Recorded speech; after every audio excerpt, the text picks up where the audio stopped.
Hello friends, నేను మీ బాంబే భారతక్కను. అటుకులతో పూరి ఎలా తయారు చేసుకుందామో చూద్దాం రండి. మందం అటుకులు 1 కప్, శనగపిండి 2 టేబుల్ స్పూన్స్, గోధుమ పిండి 1/2 కప్,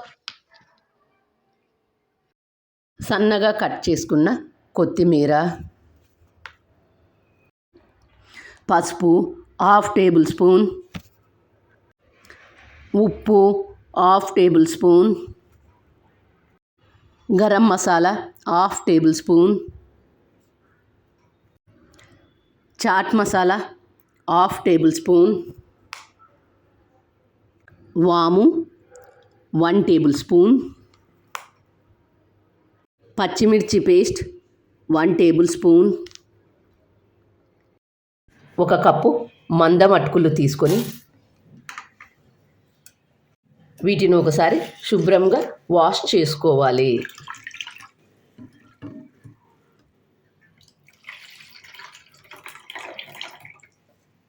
వాష్ చేసుకున్న అటుకులలోకి 2 టేబుల్ స్పూన్ల నీళ్లు పోసి ఒక 10 నిమిషాలు నానబెట్టుకోవాలి.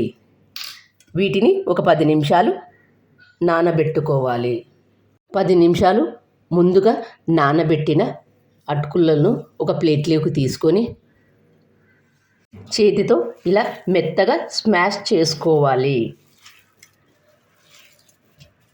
స్మాష్ చేసుకున్న అటుకులలోకి 1/2 కప్ గోధుమ పిండి, 2 టేబుల్ స్పూన్స్ శనగపిండి, ఉప్పు, గరం మసాలా, చాట్ మసాలా, వాము వేసేటప్పుడు చేతిలోకి వేసుకొని ఇలా స్మాష్ చేసి వేసుకోండి.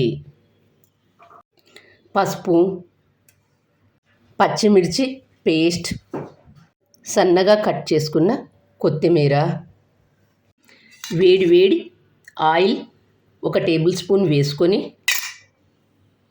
వీటన్నింటిని బాగా కలుపుకోవాలి. ఏమాత్రం నీళ్లు వేసుకోకుండా కలుపుకోవాలి. నీళ్లు వేసుకోకుండా ముందుగా ఇదంతా బాగా కలుపుకోవాలి. పిండి గట్టిగా అనిపిస్తే ఒకసారి చేయి తడి చేసుకొని మాత్రమే కలుపుకోండి. నీళ్లు వేసుకోవద్దు.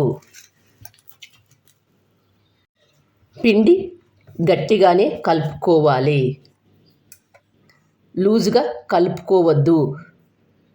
లూజుగా కలుపుకున్నట్లయితే ఆయిల్ పట్టుకుంటాయి పూరీలు. ఇలా కలుపుకున్న పిండిని చిన్న చిన్న ముద్దల్లాగా చేసుకొని అలాగే మిగతా వాటన్నింటిని కూడా చేసుకోవాలి. వీటిని ఇలా రౌండ్గా చేసుకోవాలి.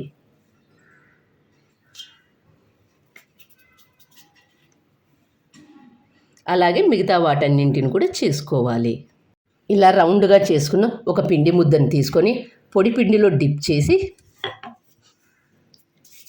ఇలా నెమ్మదిగా చేసుకోండి. ఒకే దగ్గర ఎక్కువగా ప్రెస్ చేసి చేసుకోవద్దు. అలా చేసుకున్నట్లయితే పూరి ఒక సైడు పొంగుతుంది, మరొక సైడు పొంగదు.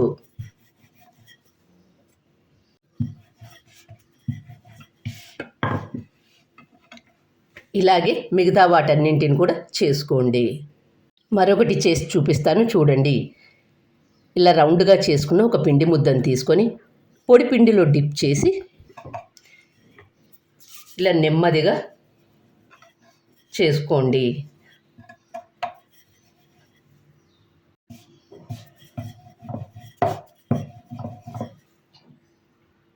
ఇలాగే మిగతా వాటన్నింటిని కూడా చేసుకోండి. గ్యాస్ ఆన్ చేసుకొని డీప్ ఫ్రైకి సరిపడినంత ఆయిల్ తీసుకోవాలి. ఆయిల్ బాగా వేడైన తర్వాత ముందుగా మనం చేసుకున్న వాటిని ఒక్కొక్కటిగా వేసి కాల్చుకోవాలి. ఒక సైడు కాలిన తర్వాత మరొక సైడు తిప్పి వేసుకోవాలి. అలాగే 2 వైపులా కాల్చుకొని ఒక ప్లేట్లోకి తీసుకోవాలి.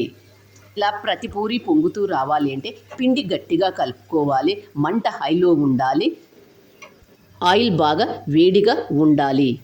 అప్పుడు ప్రతి పూరి పొంగుతూ బాగా వస్తుంది. ఆయిల్లో వేసిన వెంటనే గరిటెతో కొద్దిగా ప్రెస్ చేసినట్లయితే పూరి బాగా పొంగుతూ బాగా వస్తుంది. నా ఛానల్లో పెసరపప్పు పూరి, మినప్పప్పు పూరి, పాలక్ పూరి, రాగి పూరి, పచ్చి బఠానీల పూరి అన్నీ ఉన్నాయి, చూసి చేసుకోండి.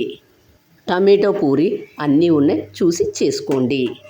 ప్రతి పూరి పొంగుతూ రావాలి అంటే నేను చెప్పిన కొలతల ప్రకారం చేసుకున్నట్లయితే మీకు కూడా ప్రతి పూరి పొంగుతూ వస్తుంది. ఎప్పుడూ ఒకే రకం పూరి కాకుండా ఇలా అటుకులతో కూడా పూరి చేసుకుంటే చాలా బాగుంటుంది. ఈ పూరీని పెరుగుతో కానీ టమాటో కెచప్తో కానీ సర్వ్ చేసుకుని తింటే ఎంతో బాగుంటుంది. వీటిని ప్రయాణాలు చేసేటప్పుడు కూడా తీసుకుపోవచ్చు. అటుకుల పూరి చూస్తుంటేనే నోరు ఊరుతుంది కదా. ఇంకెందుకు ఆలస్యం, మీరు కూడా తప్పక ట్రై చేయండి. మీకు ఎలా వచ్చిందో నాకు కామెంట్ చేసి చెప్పండి. ఇలా అటుకులతో పూరి చేసి పెడితే నా కోసం ఒక్కటి కూడా మిగలలేదు. మీ ఇంట్లో కూడా ఇలా పూరి చేస్తే ప్రతి ఒక్కరూ ఇలాగే మెచ్చుకొని బాగా తింటారు. Thank you for watching.